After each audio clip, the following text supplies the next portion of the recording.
நீரினை நீக்க ஒரு குழிக்கரண்டி அளவு நல்லெண்ணெயை எடுத்துக்கொண்டால் 6லிருந்து 7 பல் பூண்டுகளை தோல் உரித்து அந்த எண்ணெயில் போட்டு அடுப்பில் வைத்து நன்றாக சூடு செய்ய வேண்டும். அதாவது பூண்டு பொன்னிறமாக சிவக்கும் வரை எண்ணெயை நன்றாக சூடுபடுத்துங்கள். அதன் பின்பு இதை ஒரு சிறிய கிண்ணத்தில் மாற்றிக்கொள்ள வேண்டும்.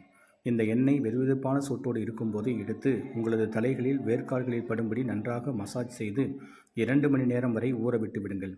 குறைந்தது 15 நிமிடங்களாவது மசாஜ் செய்ய வேண்டும். அதன் பின்பு சீயக்காய் போட்டு தலையை நன்றாக தேய்த்து கசக்கி குளித்துவிட்டு ஈரத்தலையிலேயே பேன் சீப்பை வைத்து தலையை சீவினால் தலையில் இருக்கும் பேன் பொடுகு அத்தனையும் உங்கள் தலையை விட்டு நீங்கிவிடும். பேனுக்கு பூண்டின் வாடை சுத்தமாக பிடிக்காது. உங்கள் தலையை விட்டு வெளியேறிவிடும். 15 நாட்களுக்கு ஒரு முறை இதே எண்ணெயை மீண்டும் மீண்டும் தலைக்கு பயன்படுத்தி வந்து கொண்டே இருந்தால் நிரந்தரமாக உங்கள் தலையில் பேன் பொடுகு பிடிக்காது என்பது குறிப்பிடத்தக்க ஒன்று. முயற்சி செய்து பாருங்கள். பக்க விளைவுகள் ஏதும் இல்லை. 100% இயற்கையான முறையில் குறிப்பிடப்பட்டுள்ள வைத்தியங்களில் இதுவும் ஒன்று. நன்றி.